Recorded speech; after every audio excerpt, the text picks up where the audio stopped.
Hello friends. So today in this session I'll be talking about complications of gallstones. So I'll be mainly discussing about acute calculus cholecystitis and its several sequelae like gallbladder empyema, perforation of the gallbladder or gangrenous cholecystitis. Then I'll be talking about Mersey's syndrome, xanthogranulomatous cholecystitis, gallstone ileus. And there are other few complications like pancreatitis and choledocholitis, which I'll be dealing with separately. So coming on to acute calculus cholecystitis. So how does acute calculus cholecystitis occur? Gallstones form and they tend to obstruct the opening of the cystic duct. So if this opening of the cystic duct is obstructed for a shorter duration of time and it gets back into the gallbladder lumen, then the patient will present with biliary colic. But if suppose this obstruction of the cystic duct happens for a longer duration of time and it is persistent, so it will lead to persistent obstruction of cystic duct with a large calculus. So it will lead to obstruction of the flow of bile from the gallbladder and it will lead to edema and inflammation of the gallbladder wall. So there is edema, inflammation and swelling, distension of gallbladder due to obstruction of the cystic duct via a large calculus. This edema and inflammation, if it persists for a longer duration of time, may lead to decrease in blood supply of the GB wall. So that will lead to ischemia or necrosis of the GB wall. So it may lead to gangrenous cholecystitis. Now another possibility is that there happens infection of the content of the gallbladder. So that will lead to empyema or abscess of the gallbladder. Okay, so empyema of the gallbladder. Third is, if suppose this ischemia and necrosis is persistent, so it may lead to gangrene of gallbladder. So gangrenous cholecystitis may occur. And if this gangrenous gallbladder, if the wall of the gangrenous gallbladder perforates, so that will lead to perforation of GB. Now this perforation of the gallbladder, it may be sealed via omentum or it may be free into the peritoneal cavity leading to biliary peritonitis. Now there is another entity called as emphysematous cholecystitis, which happens when there is infection of the gallbladder because of some air producing bacteria like Clostridia. So just to recapitulate, so we have a gallbladder stone which is causing obstruction at the cystic duct. So what will it lead to? It will lead to edema and distension of the GB wall. Now there may be several problems that may happen to this. So first of all, there is simple edema and inflammation. It will be acute cholecystitis. If there is infection, it will lead to empyema. If there is gangrene of the GB wall, it will lead to gangrenous cholecystitis and it may even cause perforation of the GB wall. Okay. Now coming on to the presentation of acute calculus cholecystitis. So these patients, they present with pain which is severe in intensity and is present in the right hypochondrial region in the subcostal region. Okay. So pain which is severe in right hypochondrial region. Now this pain as compared to the pain of biliary colic is persistent. Why persistent? Because of obstruction of the cystic duct because of a large calculus. So there is persistent pain and this pain may even radiate to back or interscapular region. Okay. Other symptoms these patients may have are there may be fever and there may be nausea and vomiting. Now coming on to signs, because of inflammation of the gallbladder, there will be signs of peritonism present and these will be present in the form of tenderness and guarding in the right subcostal region. Now there is one important sign which is called as Murphy's sign, which you should remember. So on deep palpation in the right hypochondrial region, in the subcostal region, when we are palpating deeply, the patient will experience severe pain and it will lead to arrest in inspiration because of it. Okay, so arrest in inspiration on deep palpation of right subcostal region. Now another important sign is Boas sign. So what happens is that there is hyperesthesia below the right scapular region. Okay. Now occasionally these patients may have a mass palpable in the right hypochondrial region. And how does a mass form? First of all, we should remember that this mass will be palpable. This mass will be tender. So presence of tender mass in right hypochondrial region. So this happens because of omentum coming and attaching to the gallbladder wall because of severe inflammation. Now, why tenderness is important? Because there may be a non-tender mass in the right hypochondrial region, but that is usually not because of acute cholecystitis, and it is rather because of malignancy of the distal CBD or malignancy of the head of the pancreas, which we will discuss about in our later classes. Now, coming on to investigation. So, these patients will have raised TLC. LFTs will be deranged with raised bilirubin, raised AST, raised ALT, and ALPs. But the bilirubin levels are usually less than 4, and if the bilirubin levels are very high, we should suspect other diagnoses like cholangitis or choledocholithiasis. Now, imaging ultrasound is the most commonly used, and it is the first line investigation for diagnosing acute cholecystitis. It is almost 85% sensitive and 95% specific. What all do we see in ultrasound? So there will be gallstones present, of course. Then there will be wall thickness. The GB wall will be thickened. There may be pericholecystic fluid. GB may be overly distended. And in patients with perforation of the gallbladder, there may be discontinuity of GB wall, which is suggestive of perforation of the gallbladder. Now coming on to what all other investigations do we need for management of these patients. So CECT can be used, but since it is a commonly available investigation nowadays and it is commonly prescribed in cases of acute abdomen, so CECT can be done, which again will reveal similar findings, that is gallbladder wall thickening. There will be any pericholecystic fluid or abscess.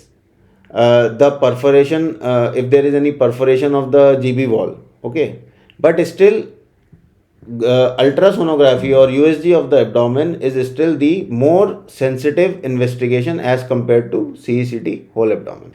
When is MRCP indicated?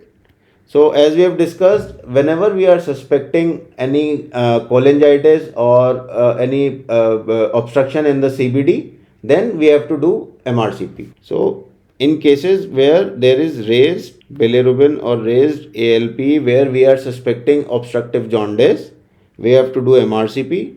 And what all these conditions are? Cholangitis, Mersey's syndrome, which we will be discussing in our further slides. Now coming on to grading of severity. So the grading of severity of acute cholecystitis is done as per Tokyo consensus guidelines, and these guidelines they divide the severity into 3 severities. So we will start with grade 3, that is the severe form of cholecystitis. So these patients have acute cholecystitis. Along with that, there is organ dysfunction. So organ dysfunction can be cardiovascular organ dysfunction, where there is hypotension which requires vasopressor support in the form of norepinephrine or dopamine. Second is CNS dysfunction. There is a decrease in consciousness level. Third is renal, where there is oliguria or creatinine is more than 2. Fourth is liver, where PT-INR is more than 1.5. And fifth one is respiratory dysfunction, where PaO2 by FiO2 is less than 300. So this is grade 3 or the severest form of cholecystitis where the presence of organ dysfunction is there. Now coming on to grade 2 or moderately severe disease. Now in these patients there is acute cholecystitis with any of the following, that is raised TLC which is more than 18,000. There is palpable mass in right hypochondrium. So palpable mass means there is severe form of inflammation in the gallbladder, or there is a perforation in the gallbladder which has been sealed by omentum. Duration of pain is more than 72 hours and marked local inflammation with complications. For example, there is empyema of gallbladder, there is perforation of gallbladder, there is emphysematous cholecystitis, there is biliary peritonitis. So I hope it is clear that grade 3 was systemic dysfunction, that is organ dysfunction. There is dysfunction of either the cardiovascular system or CNS or respiratory system. Okay. In grade 2, because of severe local inflammation, the signs are there. For example, there is raised TLC, presence of the mass, or because of severe sequelae of acute cholecystitis. For example, there is empyema of the gallbladder or emphysematous cholecystitis. Okay, and then comes the mild form, that is grade 1, which is acute cholecystitis without any features that are present in grade 2 or grade 3 disease. Now coming on to treatment part. So the treatment of acute cholecystitis depends on severity of the disease. But in any case, the initial management remains the same, which is patient has to be kept nil by mouth. We have to hydrate the patient with adequate IV fluid. We have to give adequate analgesia and IV antibiotics and analgesia. Antibiotics that we have to use are, these should be broad spectrum antibiotics which should cover gram negative anaerobes and aerobes. So mostly a third generation cephalosporin is prescribed to these patients. But in any case, this is the initial management by which we have to optimize the patient. The definitive management of acute cholecystitis remains the surgical management in the form of cholecystectomy. Okay. So definitive management remains the surgical management, which is cholecystectomy. There are several school of thoughts which some of them say that we have to do early cholecystectomy, some says that we have to do interval cholecystectomy. So there are a lot of debate as per the exact timing of the surgery, the approach which has to be taken by the surgery. So as far as timing of the surgery is concerned, in cases of mild acute cholecystitis, it is preferred that we do the surgery in the first admission and within 72 hours of onset of pain. Okay, so treatment is surgical. But in cases where we have received the patient after say 5 to 7 days, interval cholecystectomy is preferred. Why? Because after 3 to 4 days of acute cholecystitis, that is, if suppose we are receiving the patient on day 5 of onset of symptoms, there will be severe fibrosis and inflammation inside, which will prevent us to do a safe cholecystectomy. But again, I have already said that there is a lot of debate and it depends on center to center and surgical expertise. But one thing is clear, that surgery has to be done. So timing, if we are receiving the patient within 72 hours of onset of pain, we have to do surgery. If we have received the patient after 72 hours, we can go for interval cholecystectomy. And we have to manage these patients initially with the conservative management, and we have to do cholecystectomy after 6 to 8 weeks. Okay. Now coming on to the approach. So it has been now found that laparoscopic approach is a better approach as compared to open because of decrease in morbidity. But when we are operating for acute cholecystitis, then we have to have a low threshold for conversion into open. Why? Because of inflammation, severe inflammation, the anatomy of the Kellogg's triangle and is not very clear. There may be colon or duodenum which may be adhered densely to the gallbladder. So in such cases, if it is not safely possible to complete the surgery laparoscopically, it is better to convert it into open approach. Now, what is the role of cholecystoscopy? Now, we have just now discussed the Tokyo guidelines. So, if suppose we have a patient who has severe disease with organ dysfunction and there are several comorbidities, so in these patients, usually they won't be able to undergo a surgery safely. So in such cases where we have say emphysematous gallbladder, or we have a GB empyema with pericholecystic fluid. So in those cases where we cannot operate the patients immediately because of their severely comorbid conditions and organ dysfunctions. So in those cases we put a tube inside the gallbladder, which is called as cholecystoscopy. It is a temporary measure to decrease the septic load of the patient. Okay, so this was all about acute calculus cholecystitis and its several other sequelae like empyema or perforation of GB. I hope it is all clear to you all. Now coming to another entity which is called as mucocele of the gallbladder. So again, the pathogenesis remains the same. There is a large calculus which has come and obstructed the cystic duct. Now, in mucocele of the gallbladder, what happens is that bile gets absorbed and mucus gets secreted. So, there is absorption and secretion of mucus. It is called as white bile. Okay, and these patients, they present with again pain in abdomen, and there may be nausea and vomiting associated, and on examination you may find a tender gallbladder, a tender palpable lump in the right hypochondrium. For diagnosis, USG abdomen remains the investigation of choice, and treatment is again cholecystectomy. Now coming on to xanthogranulomatous cholecystitis. Now it is a rare inflammatory disorder, and it happens because bile gets leaked into the gallbladder wall. Okay, so bile, it gets leaked into the GB wall, leading to ulceration of the GB mucosa and rupture of Rokitansky-Aschoff sinuses. Okay, and it is an inflammatory disorder. There is presence of xanthoma cells. Now again, this is a question which has been asked several times in your examinations. So what are these xanthoma cells? So these are lipid laden macrophages which are present inside the GB wall. Now, an important point about xanthogranulomatous cholecystitis is that it sometimes it mimics carcinoma of GB. How?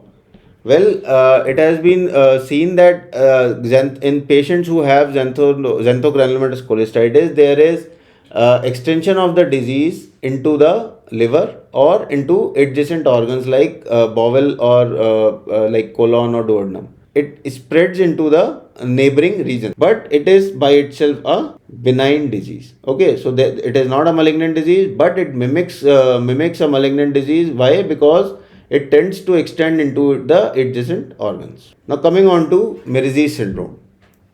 So what happens is, so suppose we have a large calculus which is present here. Okay, so there is a large calculus which is present at the neck or the infundibulum of the gallbladder, and this calculus, it causes pressure at the neighboring CHD or CBD.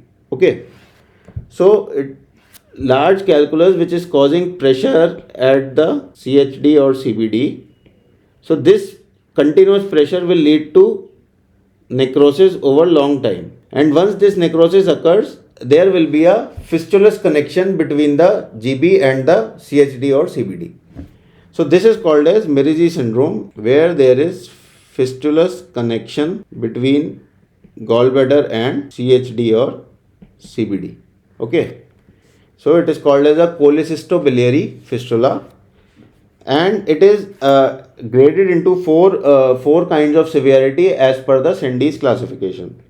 So in type 1 there is simple compression. So the large stone is just causing compression over the CHD, which is causing symptoms. In grade 2 there is fistulous connection, that is fistula is already formed, but it is involving less than 1/3 of the circumference of CHD. In grade 3 fistula is present with more than 1/3 of circumference, and in grade 4 there is complete fistula formation. Okay, now coming on to presentation. So an important point here is that these patients will have jaundice. Why jaundice? Because of compression of the CSD, there will be obstructive jaundice in these patients. And apart from jaundice, these patients will also have pain and nausea and vomiting.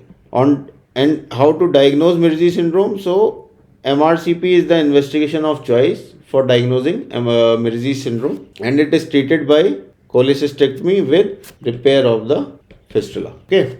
Now coming on to gallstone ileus.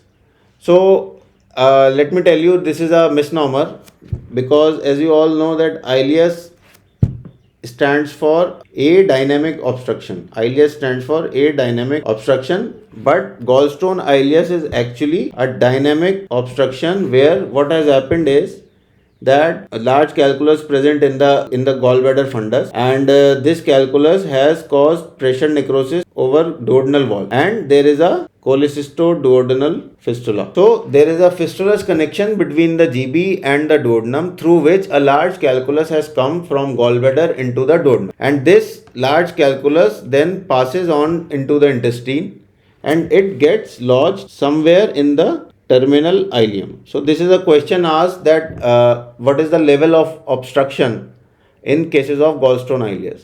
So obstruction happens just in the terminal ileum, just a few centimeters proximal to the ileocecal wall. So it's a large calculus that is lodged in the terminal ileum, which is causing obstruction to the patient. So how will these patients present? So there will be signs of acute intestinal obstruction, that is, there will be severe pain in abdomen with abdominal distension and obstipation, that is, inability to pass feces and flatus. There will be severe vomiting. Okay, so this is the presentation. And how will you diagnose? So diagnosis, an X-ray of the abdomen, that is an erect X-ray abdomen, will reveal multiple air fluid levels. On CT scan, we will see pneumobilia. Why pneumobilia? Why? Because there is connection of the biliary system with enteric, that is the intestine. So that will lead to pneumobilia, and it is an important sign here that in the presence of pneumobilia with small bowel obstruction, this will be the findings in the CT scan of the abdomen. So here I would like to tell you about tride called as Rigler's tride. So Rigler's tride is a tride for gallstone ileus where we have pneumobilia, there is small bowel obstruction, and there is a ectopic GB stone in right iliac fossa. Okay, so we have made the diagnosis. Now coming on to the treatment part. So since this usually happens in the old age, so these patients are usually very sick, and so the treatment is, first of all, we have to manage the acute intestinal obstruction part. So what we do is, the treatment is exploratory laparotomy with identification of the site of obstruction, and we do enterotomy, removal of the stone, and then enterotomy closure. We usually don't deal with gallbladder problem in the same sitting, as it will prolong the surgery, and these patients are usually not in a position to handle a large or big procedure. So friends, I hope all these complications of gallstone disease are clear to you all. There are other complications like acute pancreatitis, which is a whole topic in itself, which I will be dealing with in our upcoming sessions. And cholelithiasis is also another topic which has to be dealt with separately. So as of now, this is all, and I'll meet you in another session. Thank you.